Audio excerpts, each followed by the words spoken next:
You learn to look past sexual skill. I have mops for hands.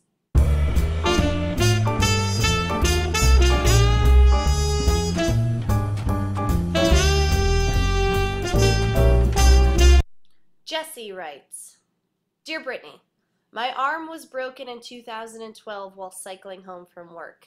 I was run off the road by an aggressive driver. I lost my job later and then became homeless due to this arm injury.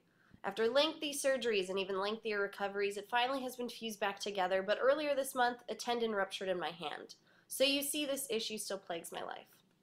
Because of this and other reasons, I became celibate in 2013 and have no idea how to jump back into the saddle. Also, I'm not 100% healed. I can't even close my hand into a fist yet. As a lesbian, you know how important capable working hands are in our sex lives.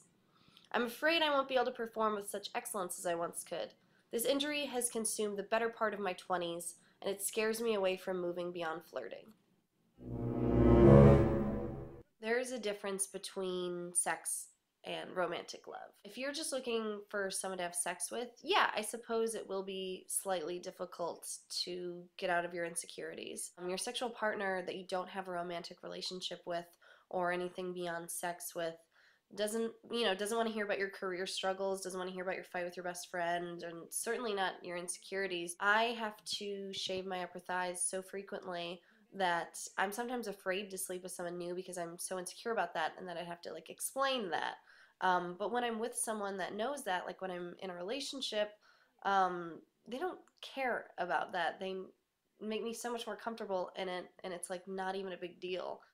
And in regards to feeling afraid that you won't be able to perform as well as you once were able to that I say the thing that it takes a really long time to learn about sex is that sexual performance is not important. There's so many more things that are important when it comes to making sex good.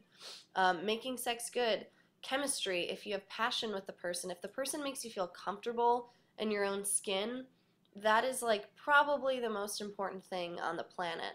And that is sometimes more important than if someone can finger you well.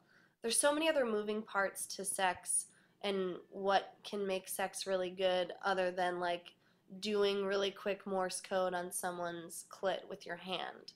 When we have sex, we're constantly in our own heads and thinking about our own insecurities that honestly, I couldn't even tell you if the last girl I had sex with even had an arm because I was so worried about if I shaved my legs. You're going to meet women that you're interested in that do have a problem with it, but they're garbage people.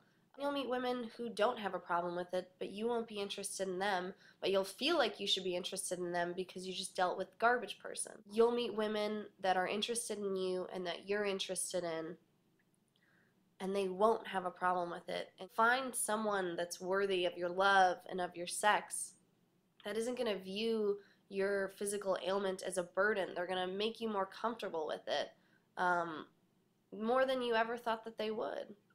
And you will get back in that saddle.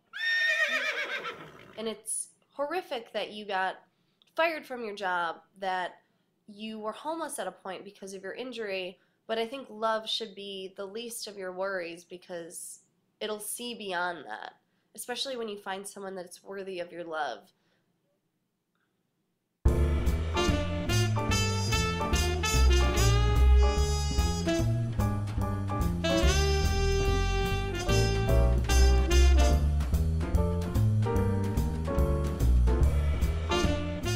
Even if you can't do fucking loop-de-loops around their clit super fast, that doesn't matter. I have full function of both of my arms and can make fists all day long, but it doesn't make women call me back after we sleep together.